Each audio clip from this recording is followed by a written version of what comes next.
Amazing grace, how sweet the sound that saved a wretch like me.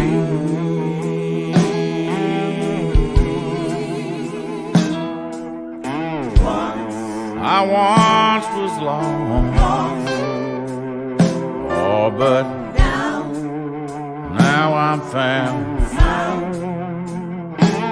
I was blind,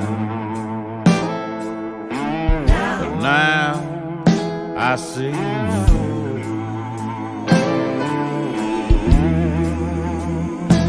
Twas grace that taught my heart to fear, my heart to feel, and grace my fears relieved.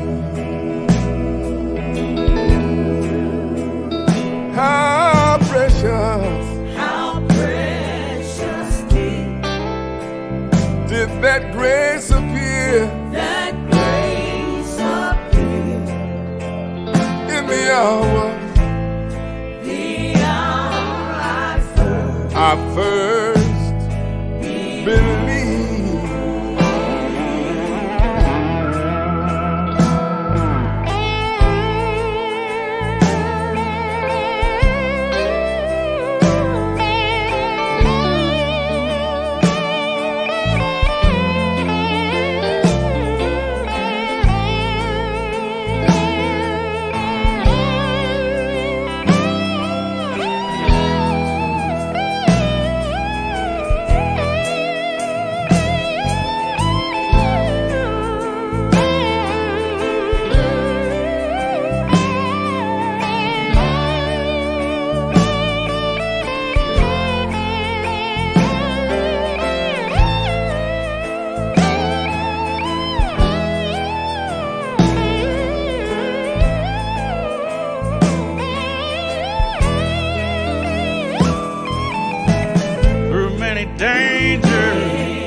And toils and snares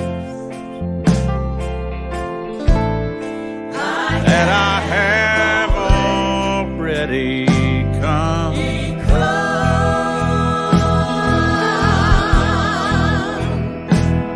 It was grace has brought me safe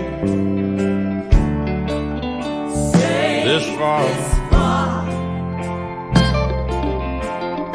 Grace will lead me home. When we have been there,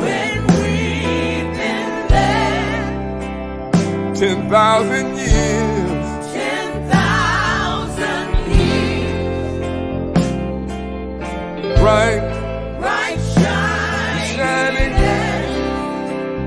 shining as the sun.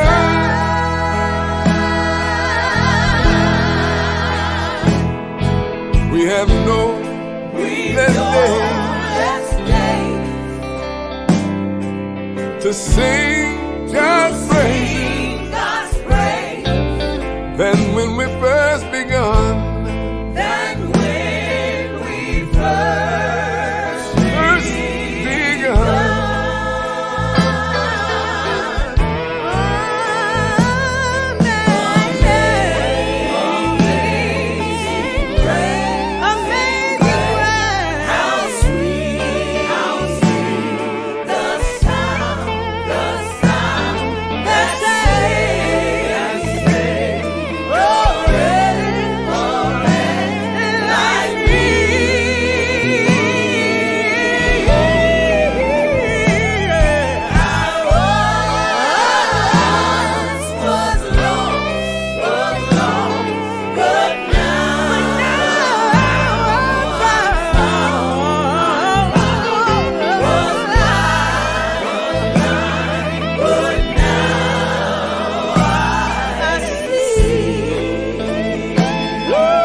but now I'm fine.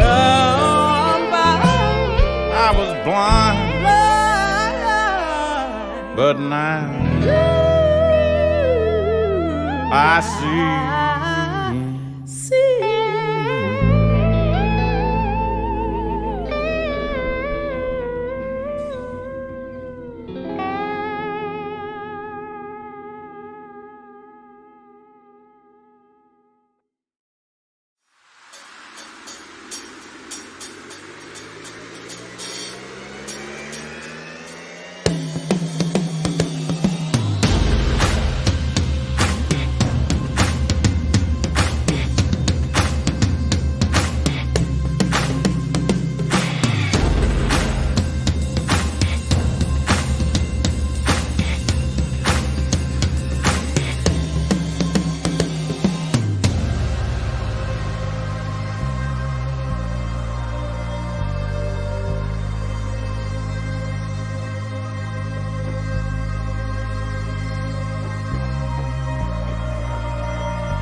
Greetings and welcome to the March on Washington Film Festival. I'm Artistic Director Isisara Bay.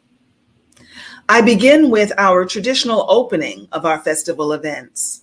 We celebrate the source of all life and acknowledge the 7 directions: north, south, east, west, above, below, and within, and to the cycle of life of African ancestored people, those who've gone on before, those living, and those yet to be born. Because they were, we are. Because we are, they will be. Our theme for 2020 is Who Tells the Story? It is inspired by the African proverb, until the lion learns to write, tales of the hunt will always glorify the hunter. Our theme encourages us to research the authentic and overlooked voices of history, to investigate those who have told their stories, and open space for each of us to be self-determined in telling our own story. You've tuned in to our discussion on the life and times of Bayard Rustin, strategist, organizer, and architect of the March on Washington for Jobs and Freedom. Hopefully you've screened the documentary, Brother Outsider, on our festival site, or you'll do so after this discussion to learn more about this icon of the movement. Leading this discussion is journalist and political commentator Keith Boykin. We're thrilled to have Keith guide this conversation, and I'll turn it over to him to introduce our stellar panel. Keith? Thank you, Isisara. It is a pleasure for me to join you today. It's a pleasure for me to be here with our distinguished panelists for today. It's an opportunity for us to have a discussion about someone who has been a hero of mine for a long time, Bayard Rustin. I am privileged to have the opportunity to welcome our panelists for today. Our first panelist is Bennett Singer, who is a filmmaker of the film Brother Outsider about Bayard Rustin, which he co-directed with Nancy Cates. Hi, Bennett. Hello, hello. Great to be here. Thank you for joining us. Our second panelist is Walter Nagle, who is the executive director of the Rustin Fund and who knows Bayard Rustin personally because of his own personal relationship with him during his lifetime. And he's going to be able to share his own insights about Bayard Rustin's life and what his impact has been as well. Hi, Walter. Hey, Keith. Thanks a lot for having me. Thanks for joining us. Our next panelist is Rashad Robinson, the president of Color of Change, a longtime activist and friend of mine who I'm privileged to have as a part of this conversation as well. Hi, Rashad. Hey, Keith. Great to see you. And last but not least, I'm pleased to be able to welcome Ingrid Duran, the CEO of D&B Creative Strategies and filmmaker, The Outlist, The Trans List, and The Latino List. Hi, Ingrid. Hey, Keith. Nice to be here. So thank you all for joining us, and thank you all for being a part of this March on Washington Film Festival discussion. I want to begin with you, Bennett. Talk about this film. The film is highly informative, has rare visuals that I don't think I've seen anywhere else. The one that impacted me the most was seeing Bayard Rustin on his high school football team. I don't even know where you got that footage from. But what was your inspiration for making this film? Well, it's a great starting point, and I'm really humbled to be part of such a distinguished panel, and so happy to be thinking right now about Rustin's life and his legacy. After college, I ended up having the amazing opportunity to work on Eyes on the Prize, which is the 14-hour PBS series on the history of the civil rights movement.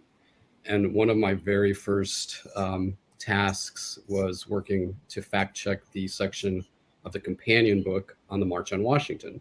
And so it was like day one of my career. And I discovered, I felt like I had opened up a novel. You know, there was this icon, Bayard Rustin, whom I had never heard of, who seemed to be such a towering figure within the history of the civil rights movement and had done so much to bring Gandhi's ideas of nonviolence from India to America, and was so remarkably open and unapologetic in the 1940s and 50s about being gay at a time when that was virtually unheard of and certainly a huge risk.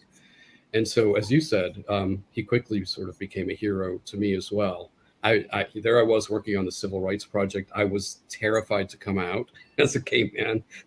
I certainly, was not open about my own sexual orientation. And I think looking back, it was the 1987 March on Washington for lesbian and gay rights, which I went to with my then new boyfriend, David, who is now my husband. We've been together like 33 years. And I think being at that march in 87, which was certainly built on a commemoration and a extension of the 1963 march, helped me understand the huge power, the huge transformative power of bringing people together in a unified way to demand civil rights and first-class citizenship. And so I went back to Black Side Films where I was working and came out and had this moment myself of trying to think about Rustin as a role model, because I think for him at the center of his life was this sense that being silent about any aspect of the oppression, the multiple intersecting oppressions that he faced, would have been unthinkable. So he faced oppression as a Black man, obviously, and very viscerally, but also as a gay man. And at the time, I think he could so easily have hidden the gay part of his identity. He could have gotten married, he could have led a double life, but instead he was open about that. And that's what initially drew me to his story, along with the fact that it seemed to me and to my co-director, Nancy Cates, that he had been so marginalized and forgotten by history, or as one writer put it, expunged from history. So it wasn't just an accident that history books and textbooks and social studies classes, were not incorporating Rustin. So that was a huge motivation. And as you said, the research process took years. I think one of the happiest days of my life was when we called his high school and thought, well, maybe they'd have an old yearbook and maybe they'd have a picture or something from the newspaper. And the librarian there said, well, actually, we have footage from 1928 wow. of Bayard playing football. which was like grainy and disintegrating, but through a process of restoration, we managed to restore it. And it, as you said, it is one of the most, I think, electrifying archival moments in a film that has material from literally hundreds of archives around the globe. But that seeing him as a high school student in that context, I think is one example of his fearlessness and his power. And you did say it took years to put this together. How many years would you say it took to create the entire project? It was a 5-year odyssey between the time that Nancy and I should say several of the colleagues who worked with us had also worked on Eyes on the Prize, notably Sam Pollard, who was our executive producer, and Bobby Shepard, our cinematographer. So there really was that synergy and that connection with the Eyes spirit. And as with Eyes on the Prize, actually, we made the decision that the only people we would incorporate in the film, the only voices you would hear, would be first-person eyewitnesses. So we had a whole board of historians guiding us and helping us shape the story behind the scenes. But we decided, and I think it was the right decision, that to give it more immediacy and more authenticity, we wouldn't have experts or commentators or historians on camera. So that was the storytelling style. And similarly, we decided, and it was a struggle to try to do it without a narrator, but we ended up finding ways to give voice to Rustin's own writings and interviews, and have him tell his story in a first-person style. Thank you, Ben. And speaking of first-person witnesses who can narrate the story of the life of Bayard Rustin, one of those people is with us, Walter Nagle. Walter, tell us a little bit about what you know about Bayard. You know a lot about Bayard because you're his life partner, but I want to know a little bit more about the background of what he was like during the time before you were partners, actually, and what you may have learned from that. Although Rustin was not closeted, he endured a tremendous pressure of the time, especially in the 1950s and 1960s because of his sexuality, famously arrested in the 1950s, and then sort of pushed outside of the March on Washington. Even though he was the chief organizer, he was not given the actual title because A. Philip Randolph was given that title, I believe, because of some controversy from Strom Thurmond and Adam Clayton Powell. So you've heard him talk about these things, I'm sure. What was his life experience like in the 1960s as an openly gay man?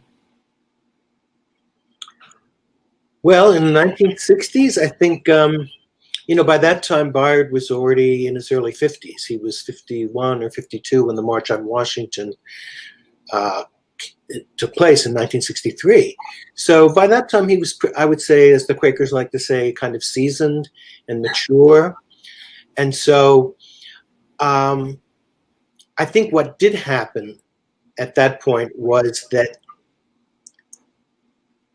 you had an event which put a new light and put a new focus on Bayard.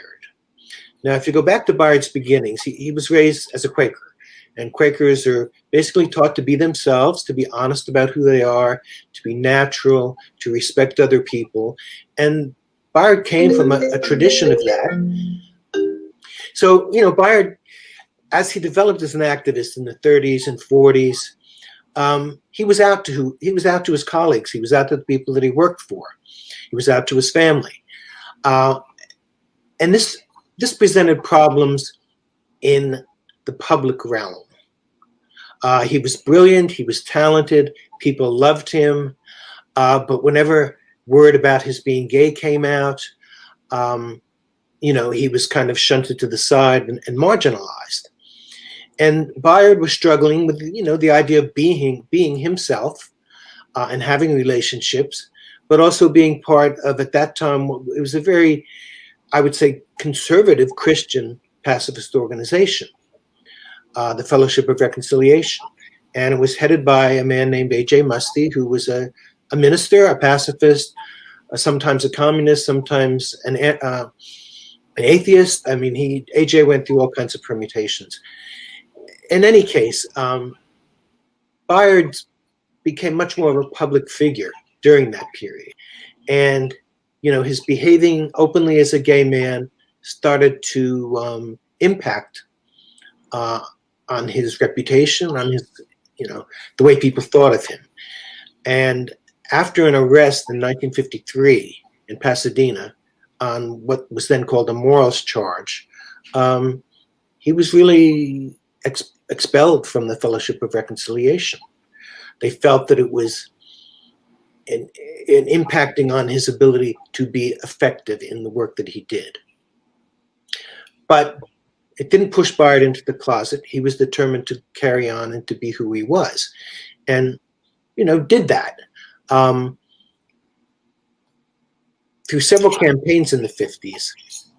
Bayard was organizing with Dr. King. He was down in Montgomery. He organized the Prayer Pilgrimage for Freedom. He organized 2 youth marches in 1958 and 59. But those were all they were important demonstrations, but they were not so publicly visible. When the 1963 march started to happen, that really lifted not only the profile of the movement, but Bayard's profile. And the issue of his being gay became one that distressed some of what they called the Big Six leadership of the movement. And they started challenging Mr. Randolph as to whether or not Bayard should be the man to organize the march. So ultimately, he was the organizer of the march, but just not in the title role as the organizer of the march. Like you said, his history was kind of erased from some parts of the storytelling of the civil rights movement, but he did receive the honor from President Obama of receiving the Medal of Freedom. And I believe we have a clip of that I'd like to play of Bayard Rustin receiving that award and you accepting on his behalf.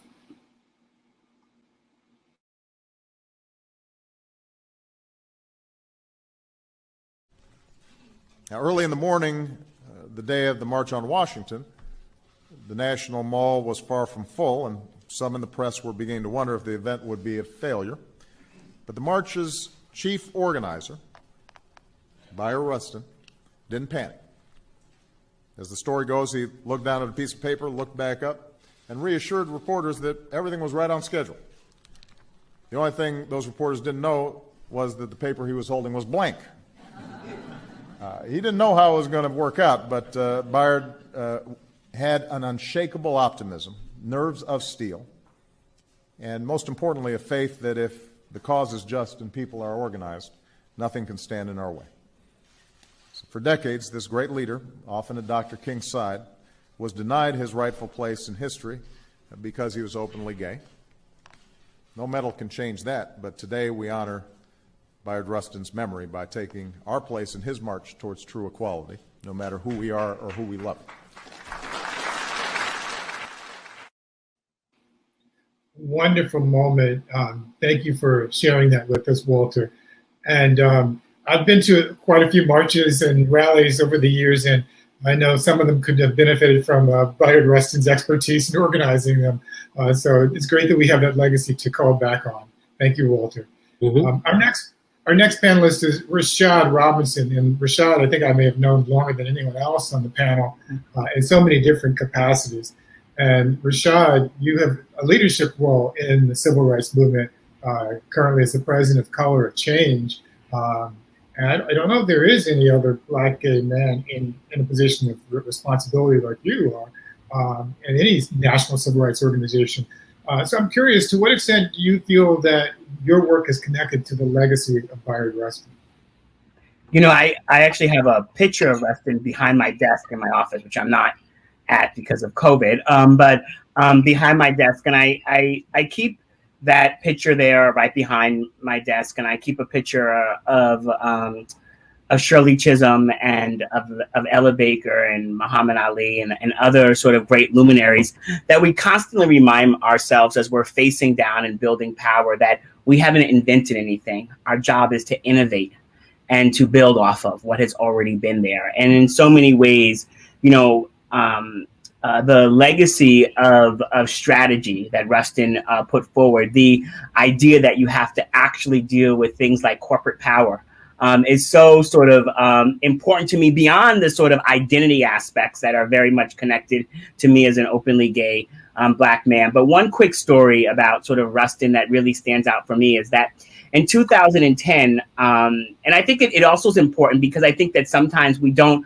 always see experiences as intersectional. You're gay over here, you're Black over here, and what does that mean for Black gay people, right? Who America can love and monetize our culture and hate us at the same time. And, you know, when I was back in 2010, the State Department under Obama and Clinton sent me to Serbia to do some work with gay rights activists in Serbia. And I got my GLAD work together and all the work that we've been doing around culture change and media. And I got to Serbia and I was going to meet with these activists who were trying to put on a Pride, which was going to be their first real public demonstration that gay people existed and their first opportunity to do freedom of assembly. And I remember walking into the diner area where I was meeting with some of the activists for the first time, especially a group of them that spoke English well. And I got there and they looked completely disappointed when I walked in the room as the American that the embassy had sent. And I was like, are they upset because I'm Black? What were they upset about? Because you carry these things when you travel. And I sat down and, we talked for a little while and the guy was like, well, I'm kind of, disappointed. I thought we were going to get someone else. And I instantly was like, well, they're, and I instantly was trying to get defense. He's like, because you're just so young. And when we asked someone that had, participated in the civil rights movement, we were really looking at the work of Rustin and of Ella Baker. And it wasn't that they were studying the American gay rights movement for their sort of framework to fight for liberation. They were studying the 60s civil rights movement. And they, while were very compelled by Bayard Rustin being openly gay and compelled by his story, were really compelled by his strategy and then inspired that he had some connection to them. So I do think it's incredibly important in this era where Black people are getting all sorts of advice about how to protest, about how to fight for liberation, about what we should just do to make sure we are heard by those that want to do us harm better. That Black people have not only created sort of this sort of story about what fighting for justice can look like here in this country. Black people are the protagonists in the worldwide story of democracy. Our songs, our chants, our frameworks, our strategies are used. And no one is sort of more essential to so much of that than Rustin and his ability to be able to build a framework that has inspired so many, not just here in the United States, but around the world. Yeah, I really appreciate that. It kind of reminds me of Dr. King's letter from the Birmingham jail, where he talks about his frustration with the white moderate, who is more concerned about order than about justice and more focused on the methods of protest and the goals of which the protest is trying to accomplish. And so I appreciate you sort of framing that in this way.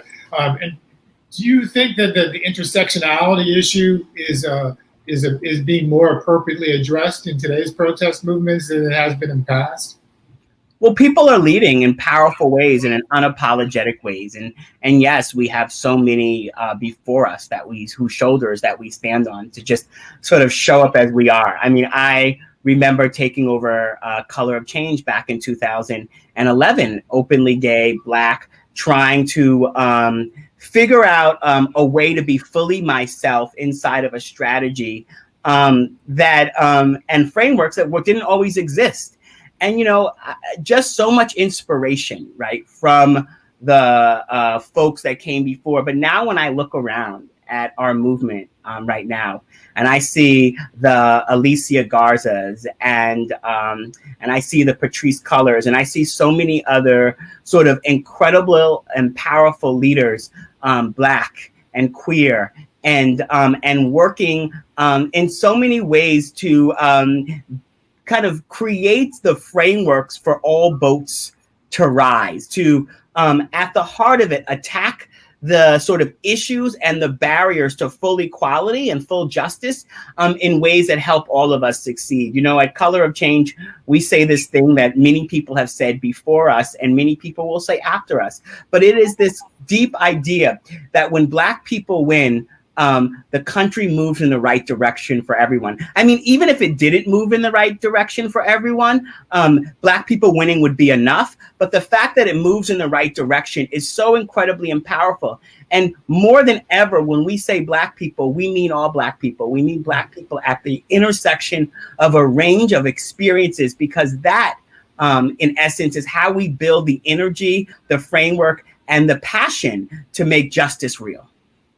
Thank you, Rashad. And I'm reminded when you mentioned Alicia Garza and Patrisse Cullors that the key founders of the Black Lives Matter movement were Black queer women. And yes, there were Black queer people who were involved in the civil rights movement, not only Bayard Rustin, but people like James Baldwin or even Lorraine Hansberry and so many others who played a critical part in projecting who we are. Not to mention the few people who were not openly gay that we all know about. We've heard the stories. we won't go there in this conversation. But thank you, Rashad. And I want to turn next to Ingrid Duran. And Ingrid, you've been in leadership roles in a number of different capacities. In the Marines, as a legislative assistant, with Latino elected officials, the Hispanic Caucus Institute, and a political action committee, and a film producer. It's a lot of responsibility, a lot of talent, a lot of creative work. How important do you think it is for coalitions to be used to build partnerships and activism? Yeah, Keith, thank you. And it's great to be here. You know, my whole life has been about being a coalition builder. I'm a Latina, I'm a lesbian, small business owner, a veteran. So you fill a number of different boxes, if you will. And over my career, my work with Nagle has been about coalition building on the immigration side. My work in our current firm with my wife at DMP Creative Strategies, we co-founded Familia es Familia, which was a partnership between Freedom to Marry and the Latino community to help pass marriage equality. So when you talk about the importance of coalition building, it really is key to moving and advancing policy issues that are important to communities of color. And I'll give you one example. When I was running the Congressional Hispanic Caucus Institute, this was 16 years ago, Ramona Edelin was running the Congressional Black Caucus Foundation. And we brought our two organizations together way before the Tri-Caucus was formed in Congress, which is the congressional arm of those two organizations. So we were doing the coalition building with our young folks before the members of Congress started doing their coalition building between their three organizations. And it really is kind of, when you look at it and you look at the Tri-Caucus, now the Quad Caucus, right, including the Native Caucus and the LGBTQ Equality Caucus, they're more than a third of the members of Congress. And in order to get things done, they have to come together as a coalition on issues where they all find commonality. Yeah, you know, coalitions have been an important part of the work that I've seen done in a number of different movements. You and Rashad are both strategists as well. What would you say are a few of the key political strategies you think are needed for the movement to be successful right now? Yeah, I think really getting folks to rally around issues that are important to communities of color. And that be both on the Hill and off the Hill. So you have to have kind of that third party element as well as the political element, and bring the two together so that we're all kind of marching in the same direction, if you will. And then I also think the importance and your theme of storytelling and who tells the story, right? Storytelling is critical to any movement. And it really does change hearts and minds. And again, I go back to marriage equality, and it really was those storytelling and showing the various families that make up the LGBTQ community that changed hearts and minds about marriage and about love is love, and you know, it should be open to everyone. So I really do think storytelling, coalition building, and bringing all sides together is key. Yeah, and I'm glad you mentioned that too about storytelling, because that is sort of the theme that we're talking about today. And I want to open this up for everyone too, for a conversation about a few other issues. But, you know, there's this whole dichotomy that's quite often sort of posed between the issue of electoral politics and activism. Those two are sort of posed against each other. I don't think they have to be in conflict, But I also think you mentioned the point, you mentioned, Ingrid, this whole question about storytelling, art, and other ways to be active, to help move the dial and make a difference. I want someone to sort of join in and sort of continue this conversation. Maybe Rashad, you'd like to sort of start with it, or actually Bennett. Let's start with you, Bennett. In terms of what value do you think there is with non-traditional forms of activism and making a difference? It's not just about electoral politics or sort of on the street activism, but using the power of art and media. Yeah, I've thought a lot about that, and it's been amazing using the Rustin film as a case study to see the ways that it has actually been a catalyst for not only changing people's hearts and minds, but actually inspiring action. And one really concrete example of that is on college campuses, but also in workplaces. We've taken the film, and Walter has joined me for a lot of these events, but we've taken the film into various settings. And for the very first time within these institutions, whether it's a college or a workplace, the African-American employee group or resource group or group and the LGBT group have come together. And at the end, they're like, this is long overdue, and Rustin provides the perfect vehicle or the perfect catalyst or the perfect occasion to think about what are the intersections and how can we think about coalitions and what are the interconnections and the linkages and how can we keep this dialogue going.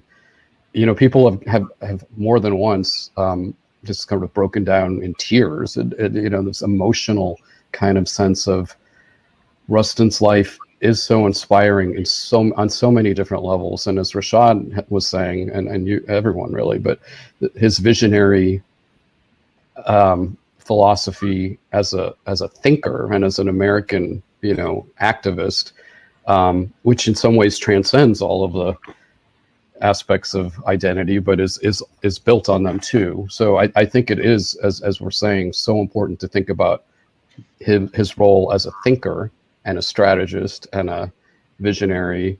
But at the heart of it was that notion of bringing people together and the power of coalitions. And so I really have seen how his story in the form of this film, or even clips from the film, can transform audiences. And also we've taken it to hundreds of schools, high schools and middle schools, and some of the essays that students have written and some of the reactions have been incredibly heartening. Touching on what you were saying about Serbia, Rashad, we took it to a school in New York City in this sort of human rights class with students from Egypt and Iran and places where being LGBT is still punishable by death. And watching this film for like half an hour and then getting these students to talk about what they thought was the reality of gay people, and then how Rustin's story actually transformed their vision or their understanding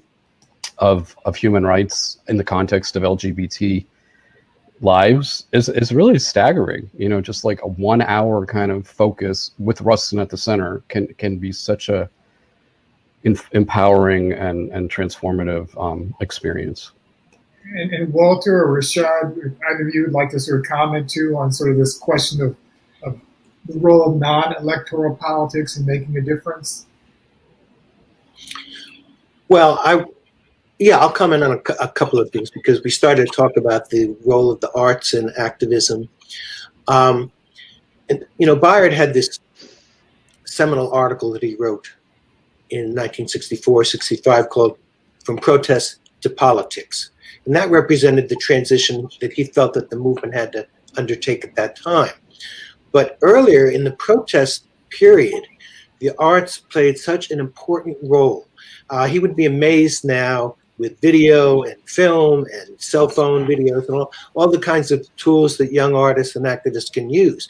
Back in the day when he was organizing, it was pretty much graphic visuals, drawings, paintings, signs, of course, which were very important at the March on Washington, the March on Washington button, and also a portfolio of graphics that were distributed or sold as a fundraiser for the March on Washington.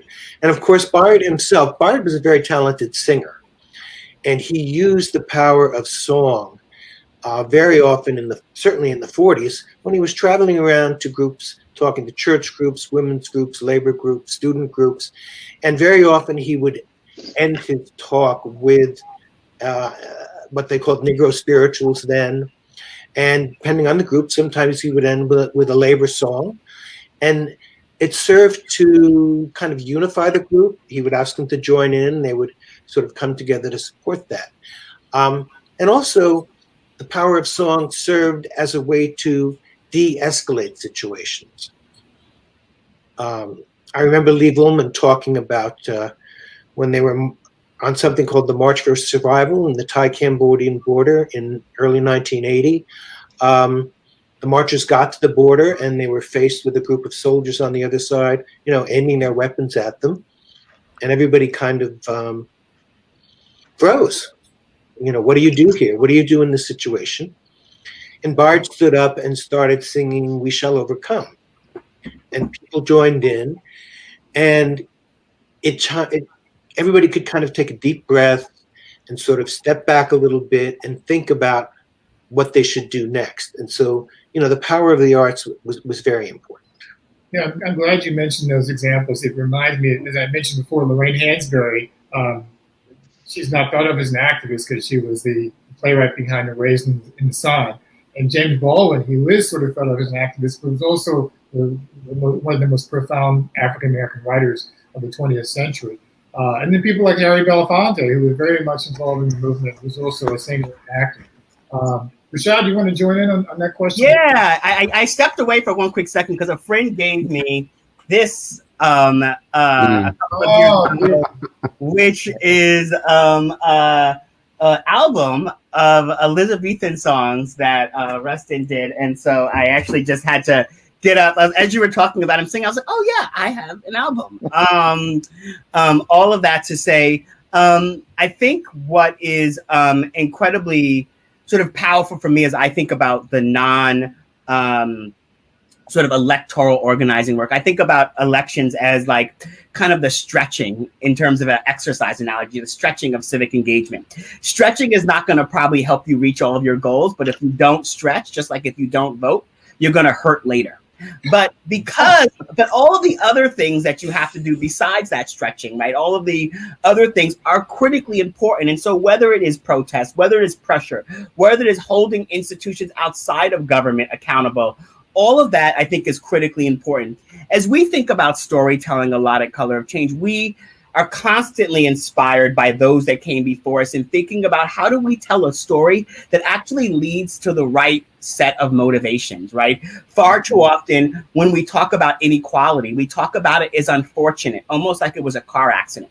And what was so inspiring by Rustin about all the work that happened in the 60s was it was this huge moment of written rule change, where you got deep levels of structural written rule change that our opponents on the right have had to spend decades through the courts and other things trying to break it down. But that rule change is a force multiplier, right? It adds up over time, and more groups were able to be added to those frameworks around non-discrimination, around voting rights, and those rights could expand even while they were under attack.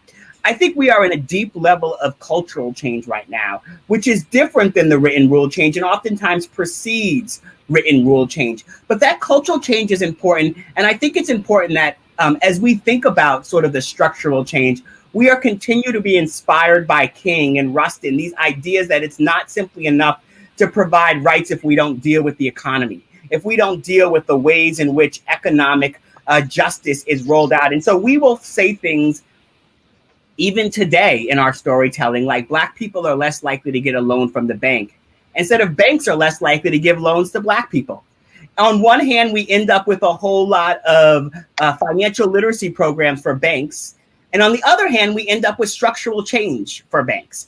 And so I say that, yes, storytelling is important, but keeping our eye on the type of stories, the type of frameworks, those that came before us push, so that we actually get structural change, not charitable solutions, not simply sending water bottles to Flint, but the momentum to actually clean the pipes, not just service days at inner city schools, but the work to deal with the tax policies that make it so our schools are on austerity and our kids don't have the education that they deserve.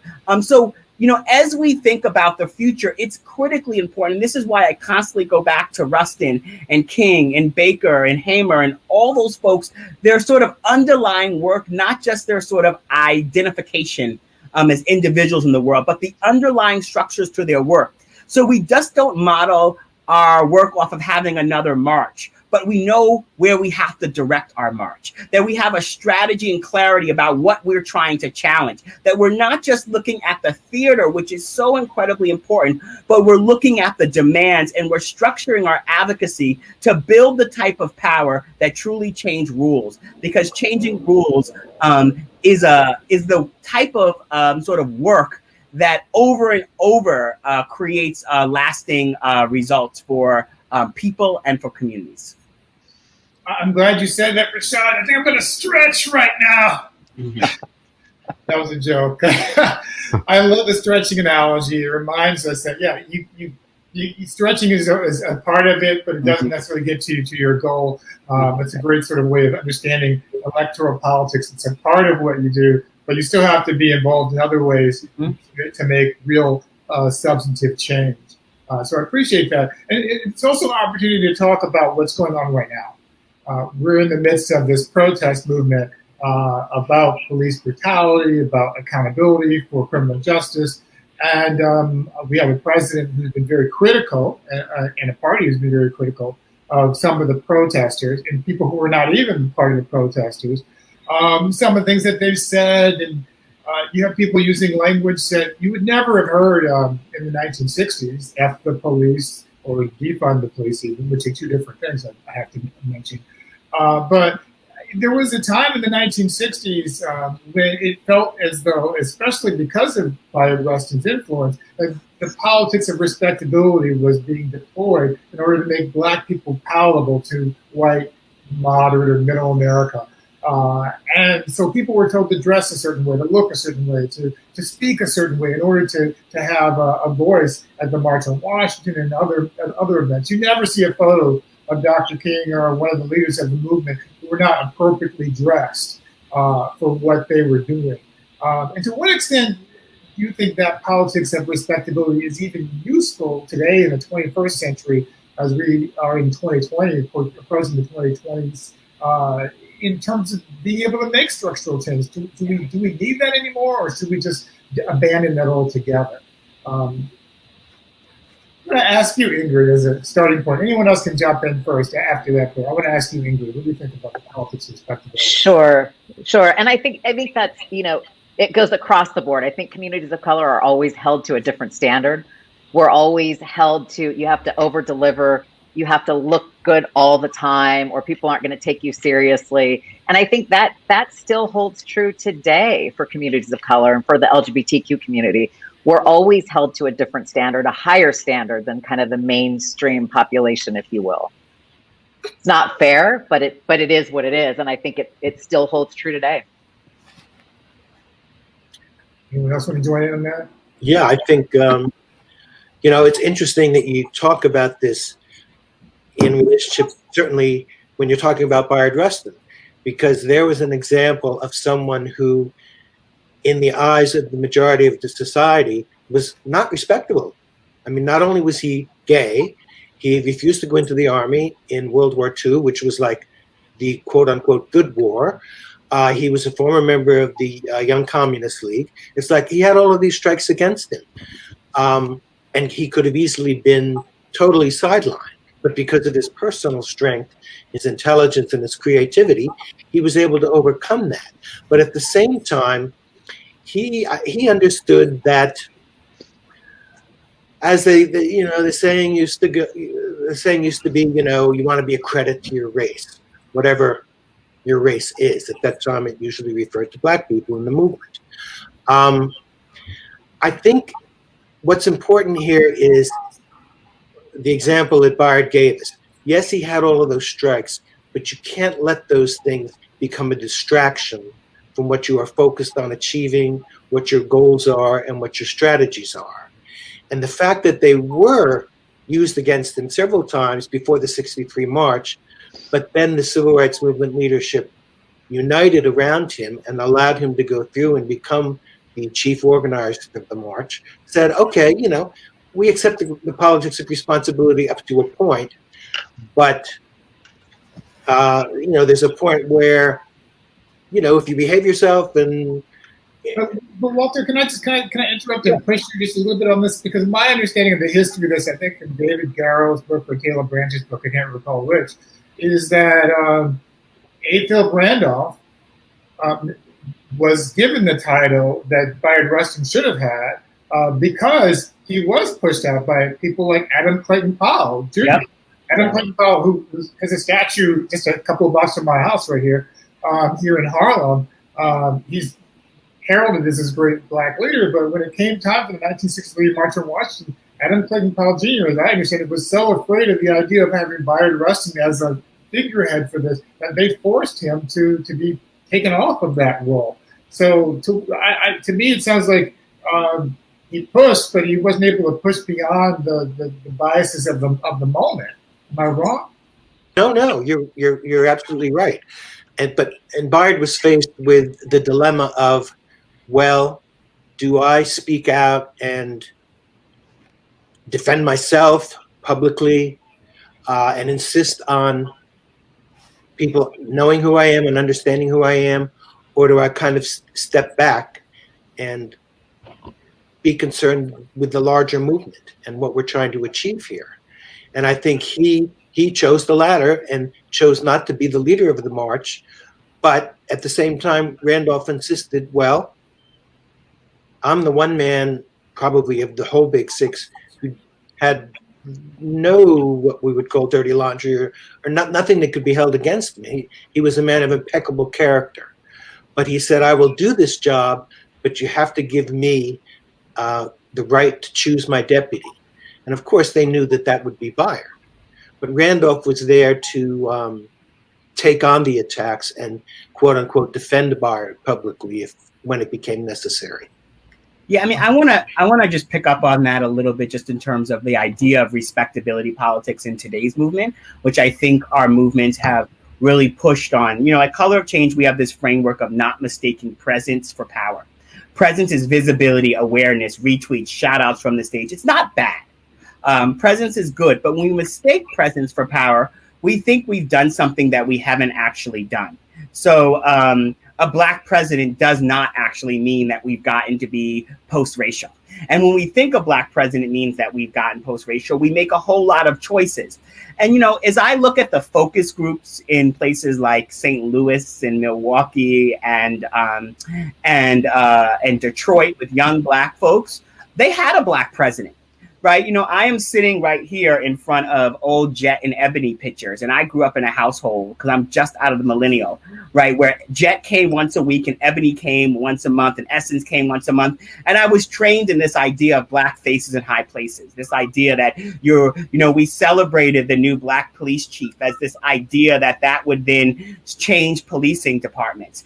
We celebrated the new black person that became a high person inside of a bank, with this idea that their sort of placement inside of that bank meant that banking would change. We celebrated our integration into racist structures and thought just by being in the room, we would no longer be on the table. But you can be both in the room and on the menu. It all does come down in so many ways to power, with power being the ability to change written and unwritten rules. And so a lot of what you're hearing from pushing back against respectability politics is that folks will use black men's pants sagging as a reason for police attacking black men, as if when black men wear their pants up to their sort of like, their chest, that we weren't being lynched and beaten and hurt then as well. And so this idea that there is like something that oppressed people can like do so that people will suddenly not oppress us is like this framework that a lot of us have simply thrown out. It does not mean that you do not want to show up as your very best self. It does not mean that you don't want to look good in certain situations, but it means that we cannot sort of continue to ask oppressed people to solve oppression by somehow doing better for oppressed people. Black communities are not vulnerable. Vulnerability is a personal trait. Black communities have been attacked, targeted, and exploited. And so we're not going to spend our time trying to fix Black people and Black families, but we're going to spend our time fixing the structures that have hurt and harmed us. And so part of that is an absolute reflection of knowing what folks like Fannie Lou Hamer and Bayard Rustin and so many other people went through in terms of having to be their very best self, and folks will always find something against you. And so recognizing that in this age, we have to challenge those structures to not simply force us to be different, but to accept us as who we are. That's exactly right, Rashad. And we have only 5 minutes left, I think, in our time for today. And I have one last question I want to put out there. I'm not going to let anybody sort of take off on this, and please keep your answers short. But we're at this pivotal point in our country right now, and there's a question about how fast we should push and how far we should push.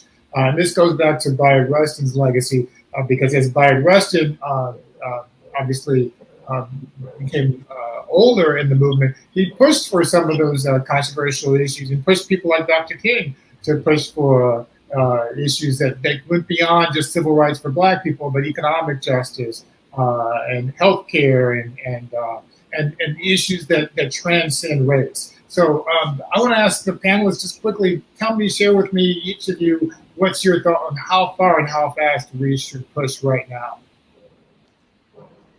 Let's start with Bennett. Oh, I won the lottery.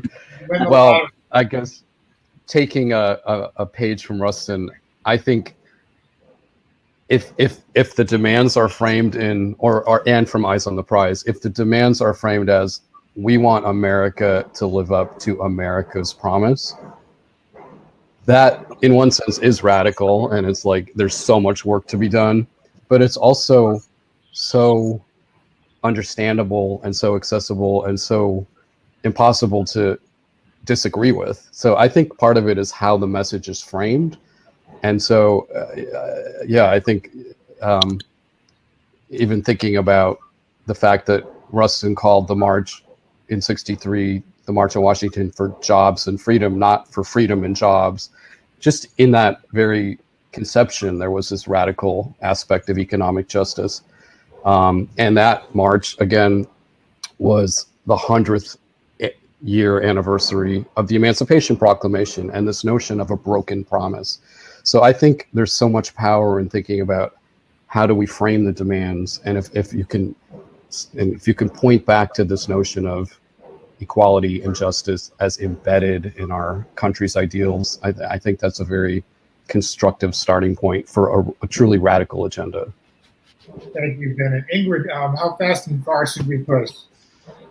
Yeah, I think, at this point in time, we're in a different place. And I think we can push harder. We can push further. I think when you look back, I was a child of the 60s, so my parents were involved in the Chicano movement way back when. And if you look back then at how far they pushed and where we are today and how far we're pushing today and how far those movements like Rashad's organization and Unidos US and other organizations are pushing the envelope on some of these issues, I think we're making an impact. And I think, like Rashad said, it's not about vulnerable communities. It's about a level playing field for all. And when we have a level playing field for all, you're creating opportunities for all, and you're creating an on-ramp for everyone, not just for certain people. So I think we're at a pivot point in our country where pushing right now is going to make a difference. And I think we need to keep our foot on the pedal and keep pushing.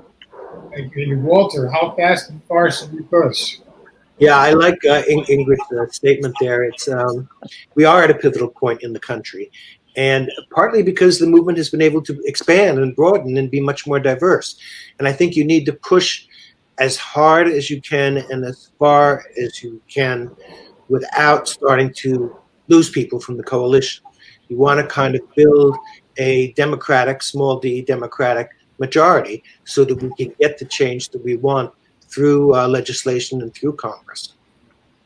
All right, and last but not least, Rashad, how fast and far should we push? Well, I mean, if we believe in equity, if we believe in justice, if we believe in freedom, we have a long way to go. And that we should not sort of compromise on that road. It does not mean that we're not strategic and we don't have very clear steps that we take, but it means that we have to constantly say, if that is our goal, then any sort of sacrifice to that means that we are sacrificing the potential and opportunity of very real people. And that means that power concedes nothing, as Frederick Douglass and so many others have said. It also means that there are going to be barriers standing in the way of that. And that means that we have to recognize the role of power. That as much as this can be about hearts and minds, as much as this can be about bringing people together, whether you look at criminal justice, economic justice, or all the ways in which Black people and people of color are held back, there are folks profiting off of those systems who will work day and night to keep them in place. And so if we are not recognizing that we are going to have to build movements that understand power, leverage power, and force real change, then we're not in the right game. And I think if anything can be sort of a framework for that, it is all the people who made so much sacrifice before us in much different climates and under much different rules. And great final words. I want to thank Bennett Singer, Ingrid Duran, Walter Nagle, and Rashad Robinson for participating in this panel discussion for the March on Washington Film Festival. I want to bring back Isis Ara, and thank you all for joining us as well, who were in the viewing audience for this conversation. It's been a pleasure to be a part of this. I'm Keith Boykin signing off. We're grateful to all of our sponsors and partners without whom we would not be able to produce this festival. Be sure to check out all of the many films on our festival schedule. For example, the panel referenced artist, activists James Baldwin and Harry Belafonte. This year's festival features a film of the 1965 debate between James Baldwin and William F. Buckley, and we are presenting a contemporary reimagining of that debate with conservative writer David Frum and progressive scholar Khalil Gibran Muhammad. We're also presenting the new documentary, The Sit-In, about the week Harry Belafonte spent as guest host, sitting in for Johnny Carson on The Tonight Show, where he brought on Dr. King, Robert Kennedy, Marlon Brando, Baldwin, and many others into America's bedrooms on late night TV. So peruse the festival site and catch our many offerings. And until we see each other again, march on.